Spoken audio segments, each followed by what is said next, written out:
पहला सवाल, dear mom, मैं आईएएस की तैयारी कर रहा हूं।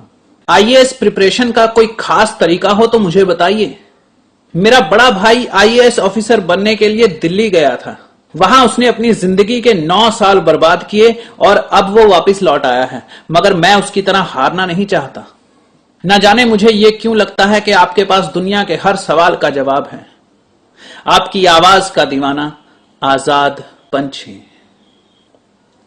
देखो आजाद, आईएएस, आईपीएस या किसी भी किस्म के कंपटीशन की तैयारी करने के लिए सबसे बढ़िया तरीका है बंद कमरा।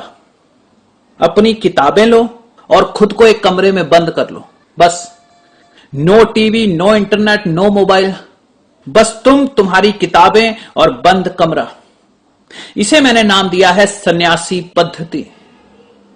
बाहरी दुनिया से कांटेक्ट के नाम पर तुम्हारे पास सिर्फ 2 या 4 दोस्त होने चाहिए, और वो दोस्त कैसे चुनने हैं, वो कौन होने चाहिए, ये मैं थोड़ी देर बाद बताऊंगा। पहले इस चीज को अच्छी तरह समझ लो। कमरे के अंदर भी तुम्हारी दीवारों पर कोई रंगीन तस्वीर नहीं होनी चाहिए, कोई मूर्ति, कॉमिक्स, मैगजीन या कोई पजल गेम नहीं होनी चाहिए। यहां तक कि तुम्हारे कमरे में तुम्हारी किताबों के अलावा किसी भगवान की तस्वीर भी नहीं होनी चाहिए। ऐसा इसीलिए क्योंकि हमारा जो दिमाग है वो जो भी देखता है और सुनता है उस पर ऑटोमेटिकली सोचना शुरू कर देता है। अगर तुम सड़क से गुजर रहे हो और सामने दीवार पर कुछ लिखा हुआ है, तुम्हारी नजर उस पर पड़ती है। अब तुम चाहो या ना चाहो तुम्हारा दिमाग उसे अपने आप पढ़ लेगा। तुम्हारा दिमाग उस चीज को पढ़ने से पहले तुम्हारी इजाजत नहीं मांगेगा। दीवार पर लिखी हुई चीज को तुम्हारे दिमाग ने पढ़ लिया और अब उसके बारे में तुम्हारा दिमाग सोचना शुरू कर देगा, कहानियां बनाना शुरू कर देगा और उसे अपनी जिंदगी के साथ जोड़ना शुरू कर देगा। मान लो तुम रेलवे स्टेशन पर खड़े ट्रेन का इंतजार कर रहे हो, तभी तुम्हारी नजर वहां लगे एक फिल्मी पोस्टर पर पड़ती है और फिल्म का नाम है अंधा कातिल। तुम्हारा दिमाग उस नाम को अपने आप पढ़ लेगा और तुम हैरान भी होवोगे और हंसोगे भी कि भाई ये क्या नाम हुआ, अंधा कातिल। यानी अंधा भी है और कातिल भी है। तुम्हारे दिमाग में एक ऐसे इंसान की तस्वीर बनेगी जिसने बड़े बड़े काले रंग के चश्मे पहन रखे हैं, एक हाथ में उसने सफेद रंग की छड़ी पकड़ रखी है और दूसरे हाथ में पिस्तौल पकड़ रखा है। वो कभी दाएं गोली चलाता है, कभी बाएं गोली चलाता है। गोली किसे लग रही है उसे कोई परवाह नहीं है। या फिर तुम सोचते हो कि क्या वो अंधा कातिल सोच समझकर कत्ल करता होगा? वो कत्ल क्यों करता होगा? बहुत संभावना है कि तुम वो फिल्म देखने जरूर जाओगे, क्योंकि फिल्मों के पोस्टर बनाने वाले और फिल्मों के नाम रखने वाले लोग अच्छी तरह जानते हैं कि इंसानी दिमाग कैसे काम करता है। वो लोग अच्छी तरह जानते हैं कि किसी के दिल में उतरने के लिए एक नजर ही काफी होती है। और तुम्हारा हिंदुस्तानी दिमाग इस नाम को अंग्रेजी में ट्रांसलेट करके ना देखे, ये कैसे हो सकता है? तुम सोचोगे अंधा कातिल का अंग्रेजी नाम होगा ब्लाइंड किलर। सिर्फ एक नजर पड़ी थी तुम्हारी उस पोस्टर पर और तुम्हारा दिमाग उलझता चला गया, उलझता चला गया। हो सकता है तुम उस अंधे कातिल से लड़ो, या फिर यह भी हो सकता है कि तुम खुद को ही वो अंधा कातिल समझने लग पड़ो। तुम्हारी एक नजर पड़ी पोस्टर पर और तुम्हारा दिमाग 4 घंटों के लिए उलझ गया। यह हमारे दिमाग के काम करने का तरीका है। वो जो देखता है उस पर आगे आगे कहानियां बनाने लगता है, तस्वीरें बनाने लगता है। जैसे अगर तुम किसी बूढ़े आदमी को या सड़क पर भीख मांगते छोटे छोटे बच्चों को देखते हो तो तुम देश की अर्थव्यवस्था पर सोचते हो। टूटी फूटी सड़कें देखते हो तो नेताओं को गालियां निकालते हो।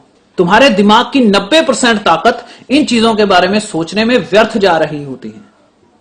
यहां एक और बात का ध्यान रखना कि हम जिन चीजों में दिलचस्पी लेते हैं उन चीजों के बारे में सोचने और कहानियां बनाने में हमारे दिमाग का एक बहुत बड़ा हिस्सा 3 दिनों से लेकर 3 महीनों तक उलझा रहता है। यानी अगर आपको किसी चीज में बहुत दिलचस्पी है तो मामला 4 घंटों में खत्म नहीं होगा। इसीलिए सन्यासी पद्धति यानी खुद को एक कमरे में बंद करके पढ़ाई करने का तरीका आपको बहुत बढ़िया रिजल्ट देता है, हमेशा, हर बार। बस कुछ चीजों का ध्यान रखना। पहली चीज, सुबह उठते ही पढ़ना शुरू कर दो। सिर्फ फ्रेश होने के अलावा और कोई काम मत करो। उठते ही, मैं कह रहा हूं, चद्दर से मुंह बाहर निकाला, लाइट जलाई और किताब पकड़कर बैठ गए। बस ना दाएं देखा ना बाएं, उठते ही पढ़ाई शुरू। लेकिन अगर सुबह उठकर पढ़ाई शुरू करने से पहले तुम सोचो कि जरा मैं अपने फेसबुक का स्टेटस तो अपडेट कर लूं, तो तुम गए काम से, फिर तुम पढ़ाई ना कर पाओगे। एक एसएमएस पढ़ लूं, टीवी पर एक आधा गाना देखकर अपना दिमाग फ्रेश कर लूं, थोड़ा सा योगा कर लूं, पूजा प्रार्थना कर लूं, तो तुम गए काम से। पढ़ाई शुरू करने से पहले अगर तुम सोचो कि मैं जरा पेंसिल छील लूं, इरेजर पास में रख लूं, तो तुम गए काम से, फिर तुम पढ़ ना पाओगे। समझ लेना तुमने वो दिन बर्बाद कर दिया। तुम पेंसिल छीलने के लिए शार्पनर या ब्लेड ढूंढने लगोगे, अपने टेबल का ड्रॉ खोलोगे, अचानक तुम्हें तुम्हारी खोई हुई चाबियां मिल जाएंगी। तुम कहोगे धत तेरे की, ये रही मेरी चाबियां, कब से ढूंढ रहा था, लेकिन अब तो मैंने इसकी डुप्लीकेट चाबियां बनवा ली हैं, अब इन चाबियों का क्या करूं। तुम सोचोगे चलो ये जो चाबियां मिल गई हैं इन्हें मैं जरा संभाल कर रख देता हूं दूसरे ड्रॉ में। तुम दूसरा ड्रॉ खोलोगे, उसमें तुम्हें अपने बचपन की एक तस्वीर मिल जाएगी जिसमें तुम प्लास्टिक की बंदूक लिए खड़े हो। वो तस्वीर देखते ही तुम मुस्कुरा दोगे और सोचोगे मैं कितना प्यारा बच्चा था। और ये बंदूक मेरे पापा ने मेरे जन्मदिन पर मुझे ला कर दी थी। इसी बंदूक से मैं सड़क पर आते जाते लोगों का खून करता था। अंधा कातिल। तुम्हें बचपन के दोस्त याद आएंगे, स्कूल याद आएगा, टीचर याद आएंगी, होमवर्क याद आएगा। करीब आधे घंटे बाद तुम्हें अचानक वो पेंसिल याद आएगी जिसे छीलने के लिए तुम ब्लेड ढूंढ रहे थे। तुम फिर ब्लेड ढूंढने लगोगे, ब्लेड मिलेगा, पेंसिल छिलोगे, उंगली कट जाएगी, दवाई लगाओगे, पट्टी करोगे। इस दौरान तुम खिड़की का पर्दा हटाकर पड़ोसन को देखने की कोशिश भी करोगे कि शायद आज किस्मत से कोई अच्छा नजारा देखने को मिल जाए। और ऐसा नहीं कि सिर्फ लड़के ही पड़ोसनों को देखते हैं, लड़कियां भी देखती हैं, पर वो जासूसी करने या किसी नई खबर के लालच में देखती हैं। खैर मामला शुरू हुआ था पेंसिल छिलने से और तुम उलझते चले गए। तुम सोचते हो एक आधा गाना सुनने से क्या जाता है? जाता है मेरे भाई, और ऐसा जाता है कि फिर लौट कर नहीं आता। तुम इन्हें छोटी घटनाएं मत समझो, दिमागी तौर पर देखा जाए तो ये बहुत बड़ी घटनाएं हैं।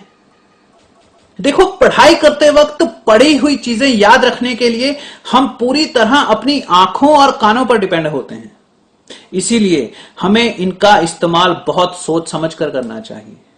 अपनी आंखों और कानों को देखने और सुनने के लिए बस वही चीजें देनी चाहिए जो एग्जाम में आएंगी, जो सिलेबस में हो। अब हम क्या देखेंगे या क्या नहीं देखेंगे, इस पर कैसे कंट्रोल करें? इसे कंट्रोल करने का एक ही तरीका है, बंद कमरा। दिमाग को फालतू चीजें देखने और सुनने को दोगे तो दिमाग उन्हीं में उलझा रहेगा। तो सुबह उठो, अपने दिमाग को कहीं भी उलझने का मौका मत दो, सीधा किताब पकड़ लो। दूसरी बात का ध्यान रखना, स्पीड बहुत जरूरी है।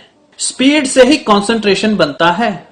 बहुत से बच्चे मेरे पास आकर कहते हैं कि कंसंट्रेट नहीं कर पाते, ध्यान बहुत भटकता है। तो इसका सिर्फ एक ही इलाज है, स्पीड।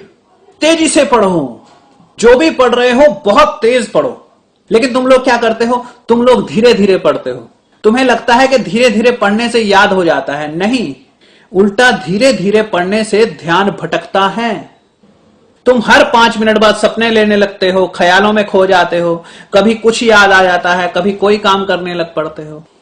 स्पीड ना हो तो मन कमजोर हो जाता है, डोलता है। जैसे साइकिल चलाते वक्त होता है, साइकिल स्पीड की वजह से ही बैलेंस बना पाती है। अगर तुम साइकिल को धीरे धीरे चलाओगे तो कभी दाएं गिरोगे, कभी बाएं गिरोगे। साइकिल चलाने की बजाय तुम सिर्फ बैलेंस बनाने में ही लगे रहोगे। तो जो भी पढ़ना है तेज पढ़ो, कभी तुम्हारा कंसंट्रेशन खराब नहीं होगा। शुरू शुरू में तुम्हें लगेगा कि तुम सिर्फ पढ़ रहे हो, तुम्हें समझ में कुछ नहीं आ रहा, लेकिन ऐसा इसीलिए लग रहा है क्योंकि तुम पहली बार ऐसा कर रहे हो।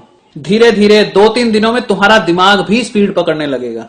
तुम महसूस करोगे कि तुम जितनी तेजी से पढ़ रहे हो उतनी ही अच्छी तरह तुम्हें याद भी हो रहा है। याद रखना, हमारे दिमाग की मेमोरी स्पीड पर काम करती है। अगर मैं तुम्हें कोई मोबाइल नंबर धीरे धीरे बोलूंगा तो तुम उसे याद नहीं कर पाओगे। अक्सर हम लोग मोबाइल नंबर्स को याद करने के लिए उन्हें तेजी से मन में दोहराते हैं और वो याद हो जाते हैं, है ना? लोगों को मेरे दिए हुए लेक्चर मुंह जुबानी याद होते हैं। मेरे 1-1 घंटे के लेक्चर लोगों को पानी की तरह रटे होते हैं। क्यों? क्योंकि मैं बहुत तेज बोलता हूं। तेजी से पढ़ोगे तो तुम्हारा वक्त भी बचेगा। जहां तुम आधे घंटे में एक चैप्टर पढ़ते थे, वहीं अब तुम 10 मिनट में एक चैप्टर पढ़ लोगे। और अगर तुम्हें ऐसा लगता है कि 10 मिनट में तुम्हें वो चैप्टर समझ में नहीं आया तो तुम उसे दोबारा पढ़ सकते हो। यानी आधे घंटे में तुम वही चैप्टर 3 बार पढ़ सकते हो। तुम्हें जानकर खुशी होगी कि हमारी जुबान में भी एक मेमोरी बॉक्स होता है। अगर तुम्हें कुछ भूल भी जाए तो देखना कि वो तुम्हारी जुबान को याद होगा। अगर तुम एग्जाम में लिखते लिखते भूल रहे हो तो पूरे पैराग्राफ को एक बार मुंह में दोबारा बोलना, खोए हुए शब्द तुम्हें फिर याद आ जाएंगे। लेकिन ये बॉक्स सिर्फ तेजी से बोले हुए शब्दों और मंत्रों को ही याद रख पाता है। तुमने देखा होगा बहुत से लोग विदेशी भाषाएं बड़ी तेजी से सीख लेते हैं। कई लोग डॉक्टर नहीं होते लेकिन उन्हें दवाइयों के बड़े बड़े नाम अच्छी तरह रटे होते हैं। उन्हें उन दवाइयों का मतलब पता नहीं होता, लेकिन उनकी जुबान के मेमोरी बॉक्स में वो नाम सेव हो जाते हैं। इस एक्सरसाइज का सबसे बड़ा फायदा यह है कि जब तुम लास्ट मोमेंट में यानी एग्जाम से एक दिन पहले या 2 घंटे पहले भी अगर कुछ पढ़ोगे तो तुम्हारे तेजी से पढ़कर याद करने की आदत उन चीजों को याद रखने में तुम्हारे दिमाग को सक्षमता प्रदान करेगी। लेकिन अगर तुम धीरे धीरे पढ़ने वाले फंडे पर ही चलते रहोगे तो लास्ट मोमेंट पर कुछ भी पढ़ नहीं पाओगे, कुछ भी याद नहीं रख पाओगे। तुम्हारा दिमाग तुम्हें कहेगा अरे इसे याद करने के लिए तो 5 दिन चाहिए। लेकिन स्पीड ट्रैक तुम्हारी याददाश्त को बहुत तेज कर देता है। वो तुम्हारे दिमाग को तेज कर देता है नई चीजें सीखने और याद रखने के लिए। यहां मेरी बात को बड़े ध्यान से सुनना। हर इंसान का कंसंट्रेशन टाइम अलग अलग होता है। कोई 30 सेकंड तक लगातार किसी चीज पर कंसंट्रेट कर पाता है और कोई लगातार 1 मिनट तक, कोई 5 मिनट तक, कोई 10 मिनट तक। हर इंसान का कंसंट्रेशन टाइम उसके लिमिटेड टाइम के बाद भटक जाता है।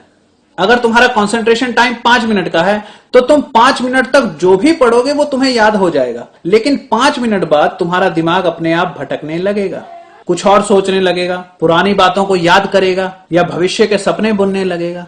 लेकिन इन 5 मिनटों में तुम जो भी पढ़ोगे वो हमेशा के लिए तुम्हारी याददाश्त का हिस्सा बन जाएगा। इसीलिए अपनी स्पीड बढ़ाओ ताकि तुम कंसंट्रेशन के उस टाइम के अंदर अंदर ही ज्यादा से ज्यादा याद कर सको। तुम्हारा दिमाग 5 मिनट बाद फिर भटक जाएगा और उसे दोबारा उसी स्थिति में लौट आने के लिए थोड़ा समय लगेगा। बस यही तरीका है हमारे दिमाग के काम करने का। तुम्हारा दिमाग 5 मिनट कंसंट्रेट करेगा और फिर 2 मिनट तक भटका रहेगा, फिर 5 मिनट कंसंट्रेट करेगा और फिर 2 मिनट तक भटका रहेगा। इसीलिए एग्जाम लिखते वक्त तुम्हें बीच बीच में भूल जाता है। तुम्हें 10 लाइनें याद रहती हैं, फिर 4 लाइनें भूल जाती हैं, फिर 10 लाइनें याद रहती हैं, फिर 4 लाइनें भूल जाती हैं। ऐसा इसीलिए कि कंसंट्रेशन टाइम पर जो भी पढ़ा होता है वो याद रहता है और दिमाग के भटकने के वक्त पर जो पढ़ा होता है वो भूल जाता है।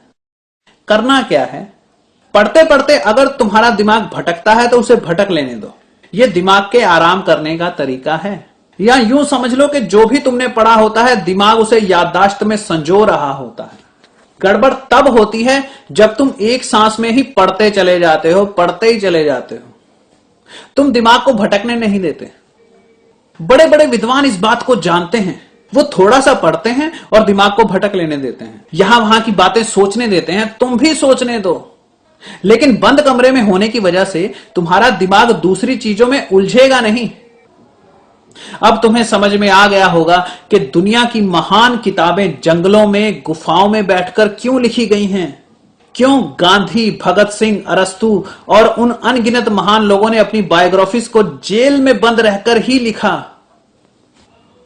देखो, महान लीडर बनने के लिए तुम्हारा एक्सट्रोवर्ट होना जरूरी नहीं है। यह जरूरी नहीं है कि तुम सबकी पीठ ठोकते फिरो, सबसे दोस्ती निभाते फिरो।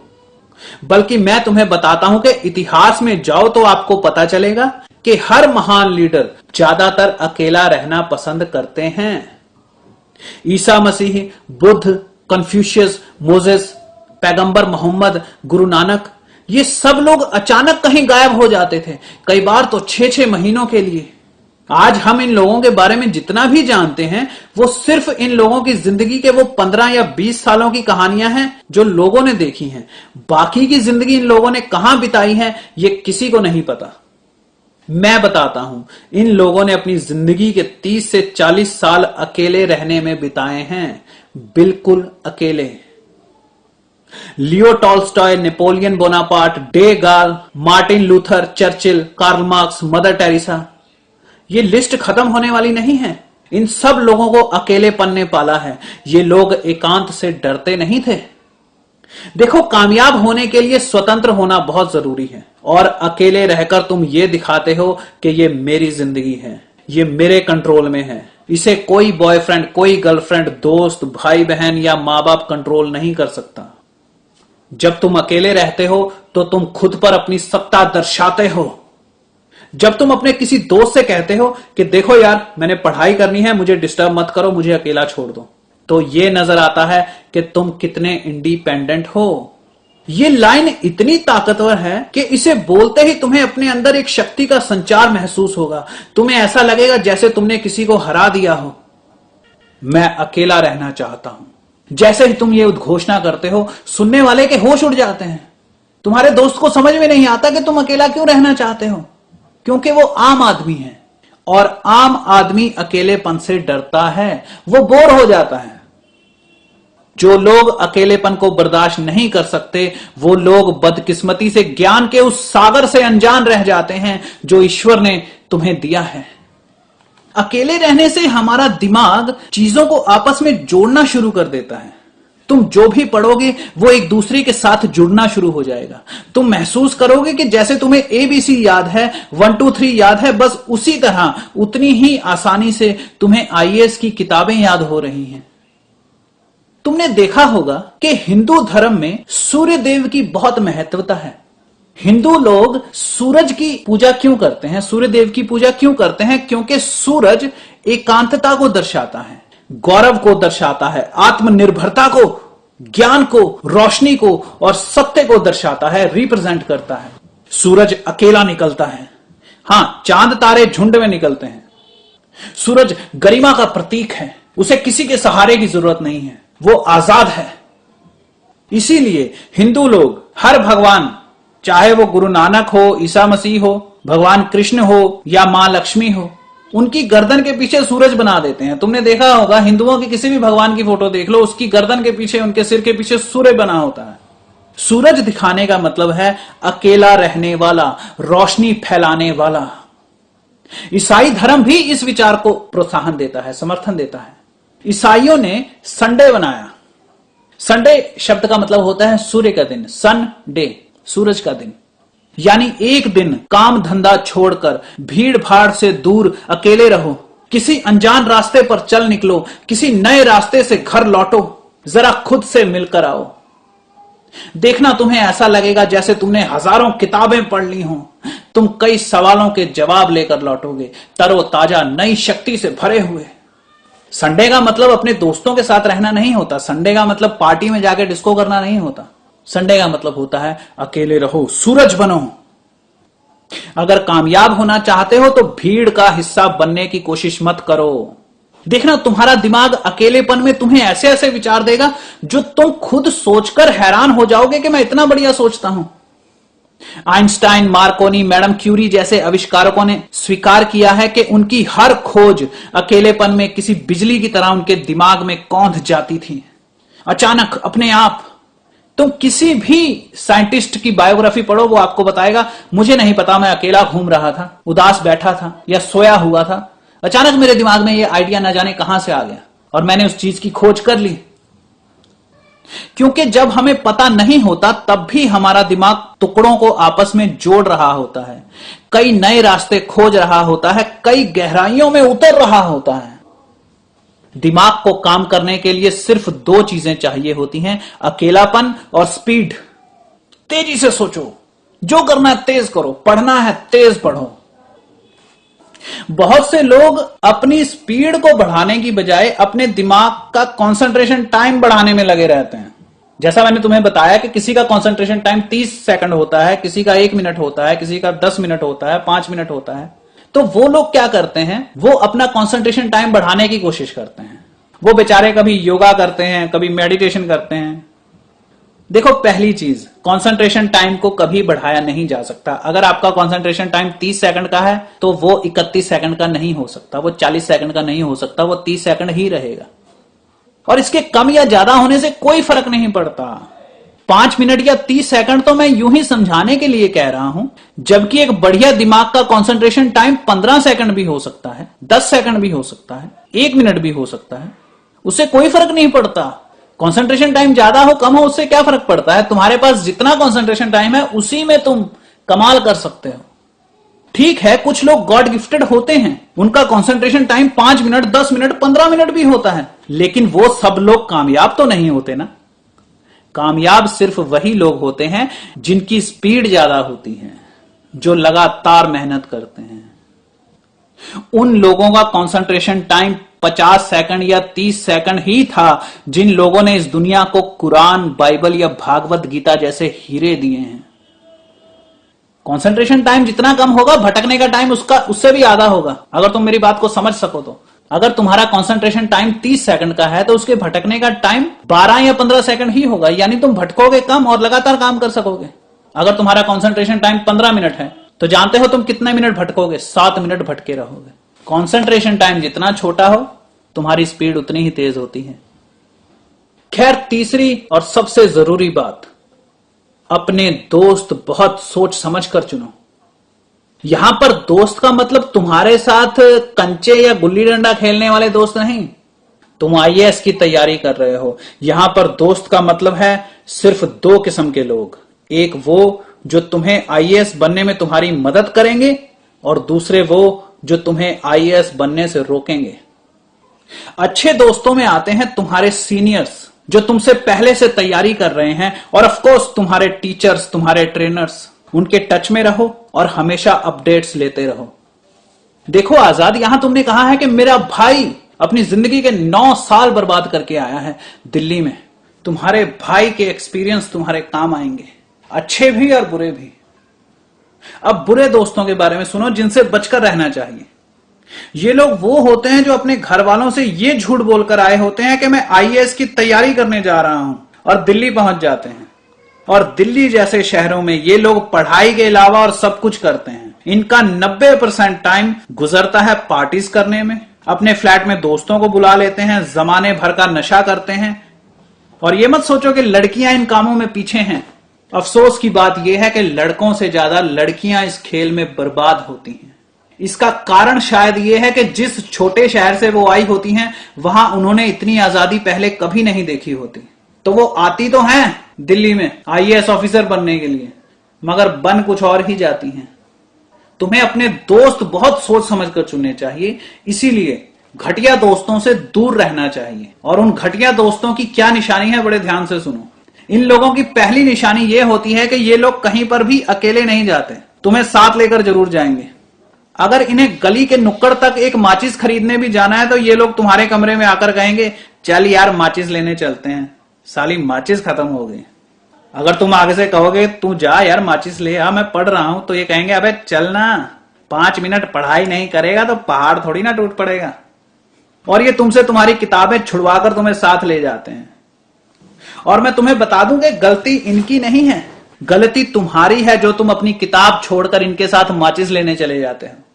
अरे जब तुम ही अपनी पढ़ाई की तरफ रिस्पेक्ट और डेडिकेशन शो नहीं करोगे तो कोई और क्यों करेगा? अगर तुम खुद ही अपने वक्त की कदर नहीं कर रहे हो तो किसी और से क्यों उम्मीद करते हो कि वो तुम्हें डिस्टर्ब नहीं करेगा? लेकिन तुम भी चल पड़ते हो कि दोस्त का दिल ना टूट जाए। लोग उसी को माचिस लेने साथ लेकर जाते हैं जो चल पड़ता है। ऐसे घटिया दोस्तों की दूसरी निशानी यह होती है कि ये लोग मेहनत करने से ज्यादा रिलैक्स होने के तरीके जानते हैं। इन्हें रिलैक्स होने के सारे तरीके पता होते हैं। ऐसे लोगों को मैंने नाम दिया है IRS, इंडियन रिलैक्स सर्विसेज। ये लोग तुम्हें किसी फिलोसफर की तरह समझाएंगे कि देख भाई, वी आर ऑफिसर्स, हम लोग आईएएस की प्रिपरेशन कर रहे हैं। ये जो आसपास कीड़े घूम रहे हैं ना, हम इन जैसे लोग नहीं हैं। ये ले पकड़, एक सूटा लगा पहले तो, और मेरी बात ध्यान से सुन। पढ़ पढ़कर दिमाग का दही हो जाता है, इसीलिए दिमाग को रिलैक्स करना बहुत जरूरी है। और इसका सबसे आयुर्वेदिक तरीका है शराब पीना। तुम कहोगे यार शराब तो बड़ी गलत चीज होती है। ये कहेंगे अबे शराब बहुत अच्छी चीज होती है। डॉक्टर लोग भी बोलते हैं कि दिन में 2 पैग लगाना मेडिसिन की तरह काम करता है। मैं आप लोगों को बता देता हूं कि दुनिया का कोई डॉक्टर ऐसा नहीं कहता। ये शराब बनाने वालों की और बेचने वालों की फैलाई हुई बातें हैं। तुम दुनिया के किसी भी डॉक्टर से पूछ लो, अगर वो डॉक्टर खुद शराब नहीं पीता तो वो आपको कहेगा नहीं शराब मत पियो, 1 पैग भी मेडिसिन की तरह काम नहीं करता, आधा पैग भी मत पियो, बिल्कुल शराब मत पियो। कभी ये घटिया दोस्त तुम्हें मैरिजुआना यानी चरस पीने के फायदे बताएंगे। कहेंगे अबे ये बहुत ही नेचुरल होती है, इसे पीने से दिमाग बहुत जल्दी रिलैक्स हो जाता है और कोई साइड इफेक्ट नहीं होता। कई देशों में तो ये लीगल है। कभी कहेंगे पढ़ाई के साथ साथ थोड़ा सा घूमना फिरना भी चाहिए, दोस्तों से मिलो, गप्पे मारो। सारा दिन पढ़ते रहने से भी दिमाग पर बुरा असर पड़ता है, इसीलिए दिन भर पढ़ो, शाम को किसी डिस्को में जाकर थोड़ा सा डांस करो, रिलैक्स हो जाओ, सारी थकावट उतार आओ। देखो मैं तुम लोगों को एक बात बताता हूं, बड़े ध्यान से सुनना।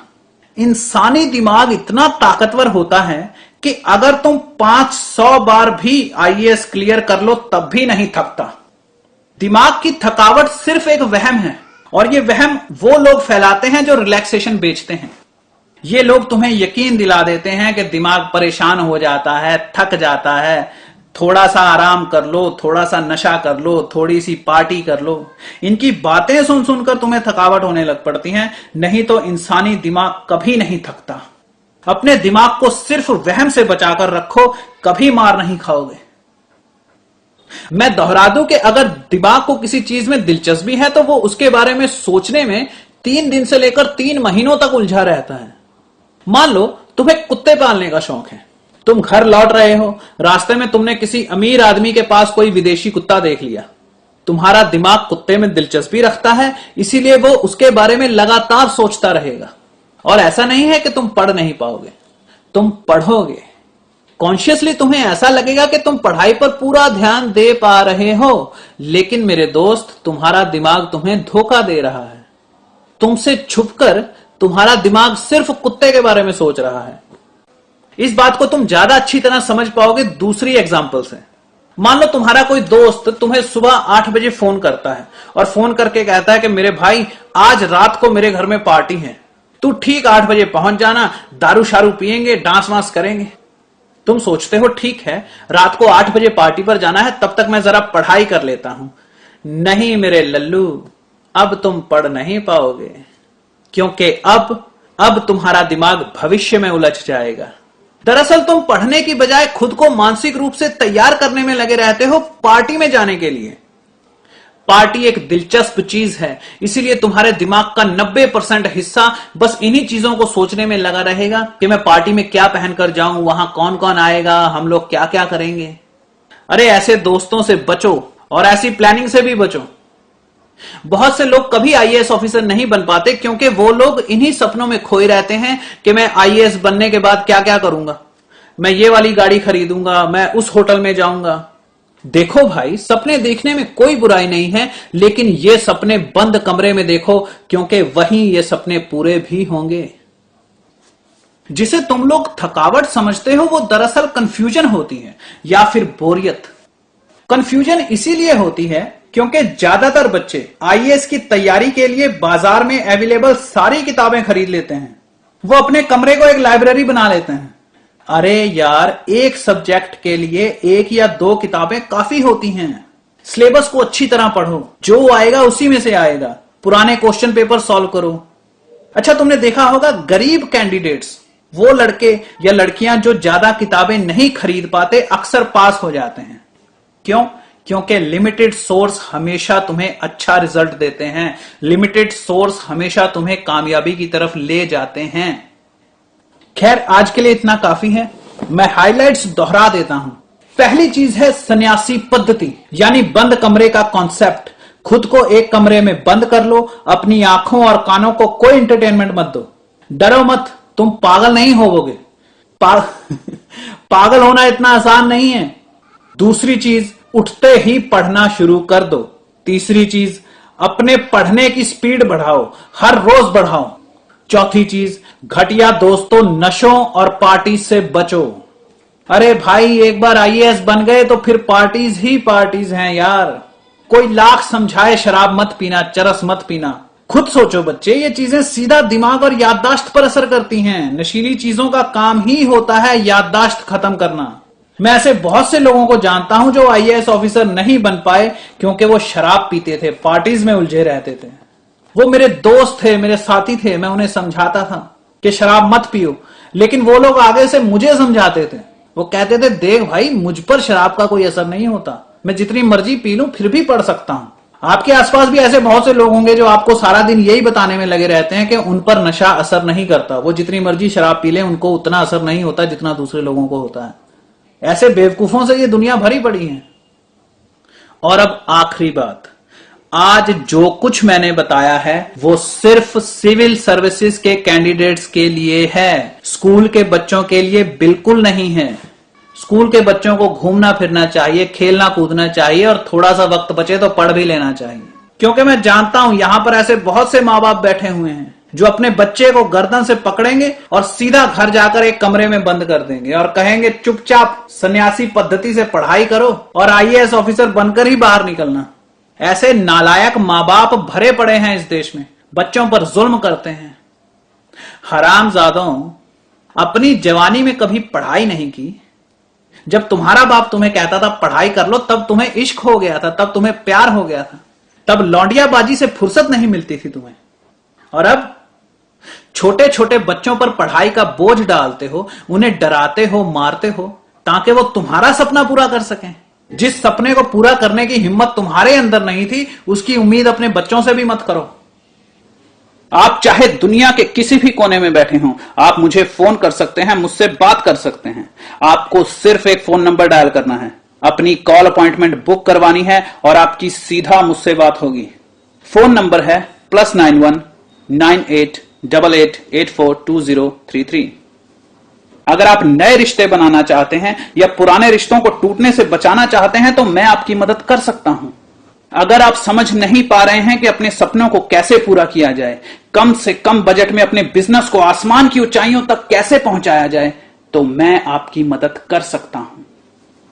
चाहे आप ऑफिस पॉलिटिक्स से परेशान हो, अपनी बिगड़ी हुई इमेज सुधारना और लोगों को अपना दीवाना बनाना चाहते हो, किसी धार्मिक गुत्थी को सुलझाना हो या ज्योतिष के किसी मामले में सहायता की जरूरत हो, चाहे किसी कंपटीशन की तैयारी हो, किसी गंदी आदत से छुटकारा पाना चाहते हो या किसी दिमागी परेशानी से गुजर रहे हो, तो मैं आपकी मदद कर सकता हूं।